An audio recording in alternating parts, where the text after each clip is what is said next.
Hello, എല്ലാവർക്കും എൻ്റെ ചാനലിലേക്ക് സ്വാഗതം. ഞാനിന്ന് വന്നിട്ടുള്ളത് ഒരു ഈവനിങ് സ്നാക്സ് ആയിട്ടാണ്. നമ്മുടെ മക്കൾക്കൊക്കെ ഇഷ്ടപ്പെടും. ചെറുപഴം എല്ലാവരും വീട്ടിലുണ്ടാവുമല്ലേ, പക്ഷേ കഴിക്കാൻ മടിയായിരിക്കും കുട്ടികൾക്കത്. വെറുതെ ഇരുന്ന് ചീഞ്ഞു പോവും. അപ്പം ഞാൻ ഇടയ്ക്കൊക്കെ ഇങ്ങനെ ഉണ്ടാക്കി കൊടുക്കാറുണ്ട്. അപ്പോൾ അപ്പുറത്തെ വീട്ടിൽ നിന്ന് കുറച്ച് ചെറുപഴം കൊണ്ടുവന്നു. അപ്പോൾ അത് വെച്ച് ചെയ്യാമെന്ന് വെച്ചാൽ അവർ വന്നപ്പോൾ സ്കൂൾ വിട്ട് വന്നപ്പോൾ പറഞ്ഞു വിശക്കണമെന്ന് പറഞ്ഞു. അപ്പോൾ ചെറുപഴം ഉണ്ടായിരുന്നു. അപ്പോൾ ഇത് നല്ലോണം പഴുത്ത ചെറുപഴമായിരിക്കണം കേട്ടോ.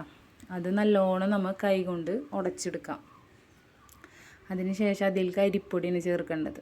നമ്മൾ മുഴുവനായിട്ട് ഇട്ട് കൊടുക്കരുത്, കുറേശ്ശെ ഇട്ട് കൊടുത്തിട്ട് നല്ലോണം മിക്സ് ചെയ്യുക. അപ്പോൾ നമുക്ക് മനസ്സിലാവും, ഒന്നിങ്ങനെ കയ്യിൽ ഒരു ഉണ്ടാക്കി പിടിക്കാൻ പറ്റുന്ന ഒരു രൂപം ഉണ്ടല്ലോ, അതാവുമ്പോൾ നിർത്താം. അരിപ്പൊടി ഇട്ട് കൊടുക്കുക, നിർത്തിയിട്ട് പിന്നെ അതിലേക്ക് കുറച്ച് ഏലക്കായ പൊടി ഇടുക. ഇതിൽ ഞാൻ പഞ്ചസാര ഇടേണ്ടത് എന്താണെന്ന് വെച്ചാൽ ഈ പഴത്തിന് ഇത്തിരി പുളിപ്പ് കൂടുതലാണ്. അപ്പോൾ കുറച്ച് പഞ്ചസാര ഇട്ട് കൊടുത്തിട്ടുണ്ട്. നാളികേരം ചേർക്കുന്നവർക്ക് ചേർക്കാം. ഞാൻ നാളികേരം ചേർത്തിട്ടില്ല, അപ്പോൾ ടേസ്റ്റ് കൂടും. അല്ലാണ്ട് തന്നെ നമുക്ക് കഴിക്കാൻ ഇഷ്ടമാവും കേട്ടോ. മക്കൾക്ക് ഞാൻ ഇടയ്ക്കിടയ്ക്ക് ഉണ്ടാക്കി കൊടുക്കാറുണ്ട് ഇത്.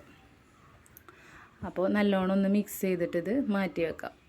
പിന്നെ പഴവും അരിപ്പൊടിയൊക്കെ എല്ലാവരും വീട്ടിലുണ്ടാവും. അപ്പോൾ ഒന്ന് എന്താ പറയുക, പുറത്തുനിന്ന് നമ്മൾ ഫുഡ് ഇങ്ങനെ ഓരോന്ന് ചിപ്സ് ആയാലും ഓരോന്ന് വാങ്ങിച്ച് കൊടുക്കുന്നേക്കാളും നല്ലത് നമ്മുടെ വീട്ടിൽ നമ്മുടെ അടുക്കളയിലുള്ള സാധനങ്ങൾ വെച്ച് നമുക്ക് ഉണ്ടാക്കി കൊടുക്കാൻ ഒരുപാട് സാധനങ്ങളുണ്ട്. പക്ഷെ ഇപ്പോൾ ആർക്കും സമയമില്ല, എല്ലാവരും പുറത്തുനിന്നാണ് വാങ്ങിച്ച് കഴിക്കുന്നത്. അപ്പോൾ നമുക്കായാലും കുട്ടികൾക്കായാലും എല്ലാവർക്കും നല്ലതാണ്. അപ്പോൾ അവരാരെ വീട്ടിലുണ്ടാവണ വെച്ചിട്ട് ഉണ്ടാക്കി കൊടുക്കാം. ചീഞ്ചട്ടി വെച്ച് ചൂടായി അതിലേക്ക് ഇങ്ങനെ ബോളായിട്ട് നമുക്ക് ഇട്ട് കൊടുക്കാം. കയ്യിൽ നിന്ന് ഇങ്ങനെ വിട്ട് പോരും അത്. അങ്ങനെ ഇട്ട് കൊടുത്തിട്ട് നല്ലോണം ഇതായി വരുമ്പോൾ അപ്പുറം മറിച്ചിട്ടിട്ട് നല്ലോണം മൊരിച്ചെടുക്കുക.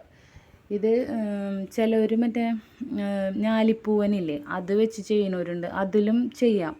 പക്ഷെ ഞാൻ ഇന്നാളെ നേന്ത്രപ്പഴം വെച്ച് ചെയ്ത്, അപ്പോൾ ഭയങ്കര ഹാർഡ് പോലെ എനിക്ക് തോന്നി. ഇനി പൊടി കൂടിയിട്ടാണോ എന്നറിയില്ല, പക്ഷെ എനിക്ക് എല്ലാത്തിനേക്കാളും കഴിച്ചിട്ട് ഇഷ്ടപ്പെട്ടത് ചെറുപഴത്തിൽ വെച്ചിട്ട് തന്നെ ഉണ്ടോ.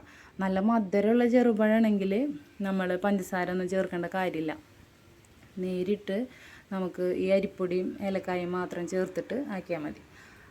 അപ്പോൾ ഞാനിത് ഇങ്ങനെ ആക്കി എടുത്തിട്ടുണ്ട്. അപ്പോൾ വീഡിയോ ഇഷ്ടപ്പെട്ടാൽ ലൈക്ക് ചെയ്യുക, ഷെയർ ചെയ്യുക, സബ്സ്ക്രൈബ് ചെയ്യുക. അപ്പോൾ എല്ലാവരും വീട്ടിലൊന്ന് ട്രൈ ചെയ്ത് നോക്കിട്ടാ. Tata, bye bye, see U.